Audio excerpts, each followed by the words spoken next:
Oh, I didn't see you there. I was just getting a bit of reading done. It's a book I picked up because the cover spoke to me.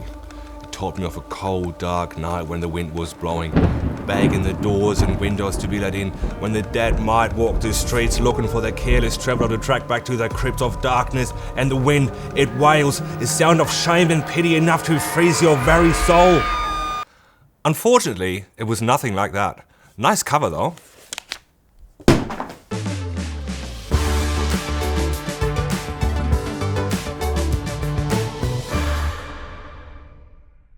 Hi, I'm Olli, a Vibe in the space creation team here at Canva. There are two types of people in this world. Ones that judge a book by its cover, and ones that just wait for Netflix to get the rights to make a series. I'm absolutely someone who's drawn to covers. When they are good, they act like a little teaser for a movie. They make you curious, but they don't spoil the plot. This can be done through the imagery, like this one. Straight away, I'm asking, what is covering her eyes? Why do they look like that? I'm intrigued. Or it can be done with text. Notice the way it's laid out. It makes you read a specific way, so I'm instantly curious why. This one holds an optical illusion that hints at more than either image can tell by themselves. Walk around any bookstore and you will see all types of covers telling all sorts of stories. In order to stand from the pack, you need to get a lot of information across at a glance. But most covers have limited elements to work with. A book title, an author's name, a central image, and maybe a subtitle and a quote. And that's it. Sounds like a hard job, doesn't it? Thankfully, once you've got the concept, Canva makes it easy to realize by providing fonts, imagery, and illustrations, all at your fingertips. Okay, before I show you how easy it is, make sure you subscribe to our channel. We're dropping new videos every week. From the homepage, search for book cover. This will deliver a whole range of results. Everything from romance, non-fiction to fantasy. So you might want to be a little bit more specific up here. Some of these are great and I can already imagine them in a bookstore. Okay.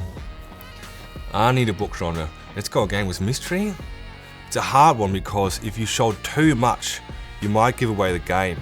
So you need to give clues, but not too much.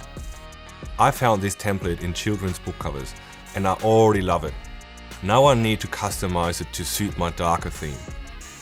I'll start with a text. What shall I call it? Just double click the text to make it edible.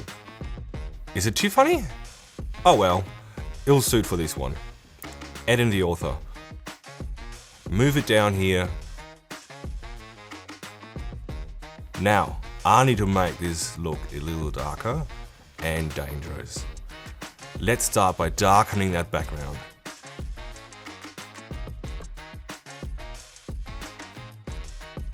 I'll remove some of these more floral elements and add in some more palms. Maybe something that will make people look twice.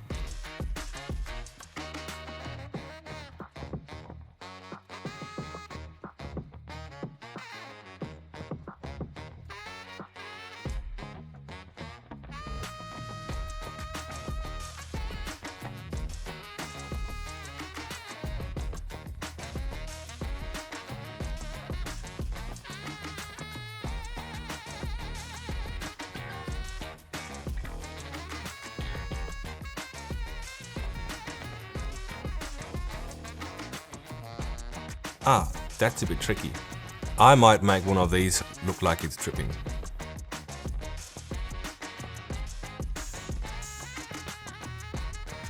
This area up here looks a little empty. Maybe I could put a review or quote.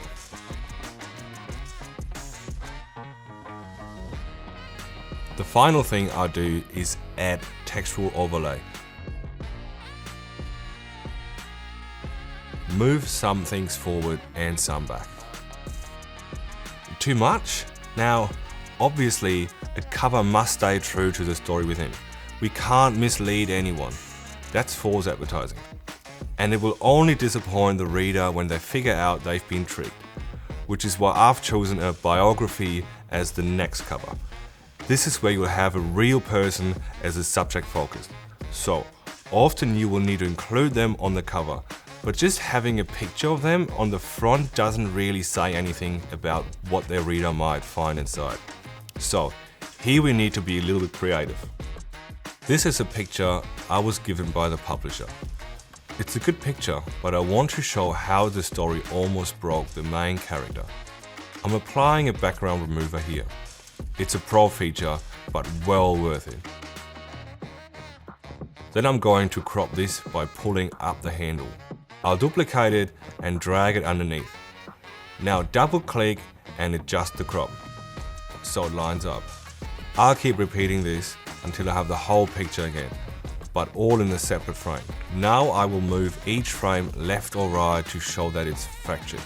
Now I'll grab a picture from the background, something recognizable from the story. I'll drop the title and author on here using a nice condensed type.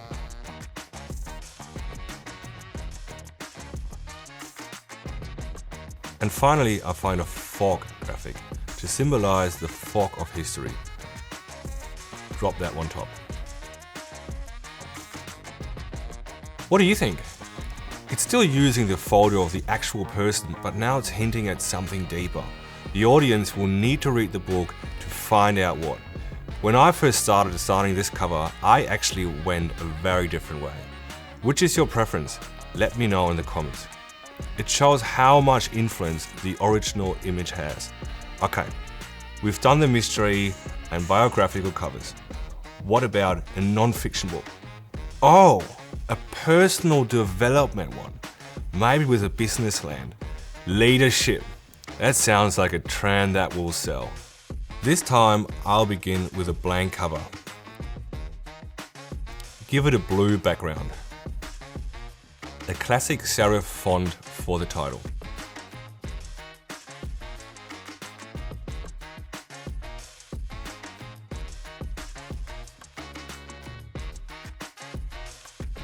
Contrast it with a sans for the author's name. It's feeling business already. Sometimes it's good to meet the audience expectations. What could the graphic be?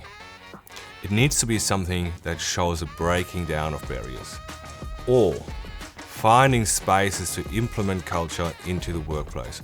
Oh, I got it. I'm going to search for an image like a texture. This time I use a photograph. This one will do. Drop it in here and then reduce it like we did before. But this time I place them like a grid, maybe like an office layout.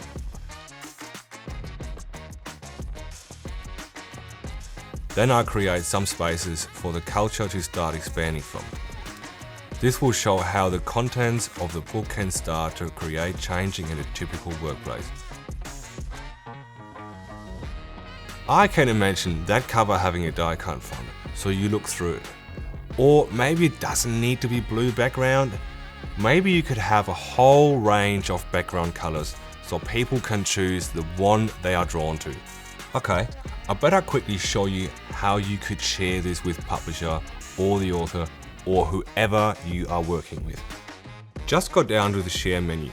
Now I could use the view only link here. This will give you a link you can share with people. This is what they will see. They can react but not do anything else. If you want more feedback, you can add their emails here and set it so they can comment. They can jump in and leave comments about specific things but not move anything around. You can respond by just clicking on it. Like this. When you're ready to finalize the design, you can go here and download it as a PDF print. It's a bigger file, but the best one to send to printer. You can even add in crop marks and bleed. Talk to your printer and ask if they want them included. If you're a Pro or Canva Themes user, you can also select CMYK. This is the best color profile for professional printers. This will download to your computer. And that, my friends, is what we call in the book business the end.